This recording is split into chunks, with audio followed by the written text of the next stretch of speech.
Audi Q5 Sportback. Hola a todos, bienvenidos de nuevo a Kilómetro 77. Hoy tenemos este coche, el Audi Q5 Sportback. La versión Sportback es una versión del Q5 con una caída del techo un poquito más pronunciada que le hace parecer un poco coupé. La versión en concreto, la 45 TFSI, que tiene 265 caballos y un sistema de hibridación ligera que le permite tener la etiqueta Eco de la DGT. Más cosas. Esta versión en concreto, esta unidad, tiene muchísimos extras y varios afectan de una manera u otra a la dinámica del coche.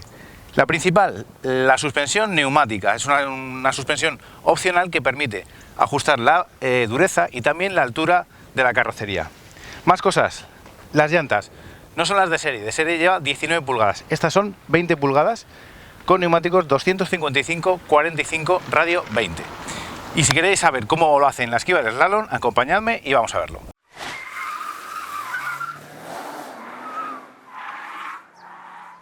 Slalom. Piso a fondo y el Audi Q5 Sportback sale muy rápido desde parado gracias a la tracción total. El ejercicio transcurre sin mayores contratiempos, con cambios de apoyo no demasiado rápidos, pero con reacciones muy neutras y fáciles de controlar.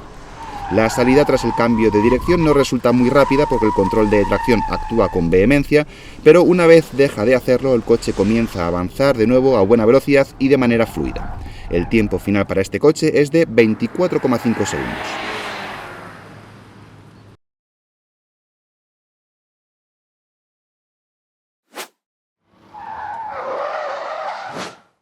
Maniobra de esquiva. Con el Audi Q5 Sportback, los resultados en este ejercicio han sido sobresalientes.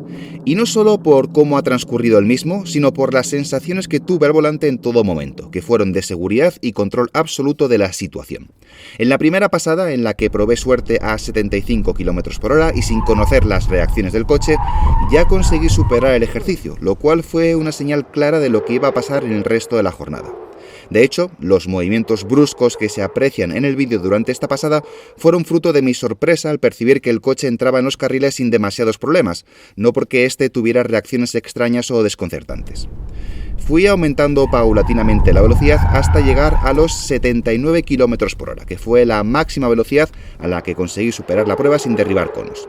A esta velocidad ya aparece un subviraje claro tras el segundo golpe de volante, pero el coche sigue permitiendo un guiado bastante preciso que posibilita encarar el resto de tramos con ciertas garantías.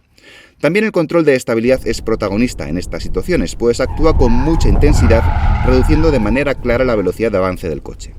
En sucesivas pasadas a mayor velocidad, el mencionado subviraje se hizo más claro y acabó por no permitir completar el ejercicio sin derribar conos.